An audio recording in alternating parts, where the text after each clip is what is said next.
მინდოდა ის კერძი ლამაზი გამომსვლოდა, მაგრამ დაუშვიეთ თეორიის შეცდომა. იმედია თქვენ ამას არ გაემეორებთ. გემოთიკი კი ძალიან კარგი გამოვიდა. გაემეორეთ, გირჩევთ. ხახვი დაჭრით თხლად. კამასოკოც დაჭრით თხლად და მოთუშეთ. ფარშს დავამატეთ დაჭრილი ხახვი და მოთუშული სოკო. მარილი, პირპილი, პაპრიკა თქვენ გემოვნებით. ასევე ერთი კვერცხი. კარგად მოვზილოთ.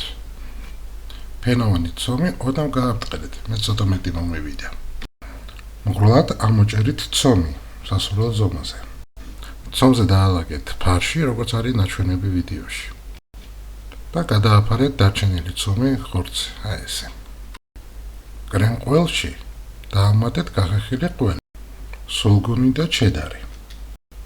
დაჭრილი კამა, კარგად მოურიოთ და მოვათავსოთ ჩვენი ფუნთუშების ცენტრში. დავადოთ თითო ჩერი და წავუსვათ კვერცხი. მე ეს დამავიწყდა და იმიტომ არ გამომივიდა ესეთი ლამაზი როგორც უნდა იყოს. და გავუშვათ ღუმელში. 180 გრადუსი 30 წუთი. ეხლა მოვამზადოთ соуსი. დავადოთ კარაქი, დავამატოთ ფქვილი და კარგად მოურიოთ.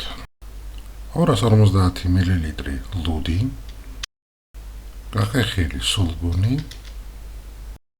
რო დადნება, დავამატოთ ასევე გახეხილი ჩედარი. დავამატოთ ოდნავ დოგვი, მარილი, პირპილი გემოვნებით. კარგად მოურიოთ და соуსი მზად არის. ამასობაში ჩვენი ფუნთუშაც უნდა იყოს მზად. იმედია თქვენს მოგეწონებათ და თქვენ სტუმრებსაც. დიდი მადლობა ყურადღებისთვის. გემრიელად მიირთვით.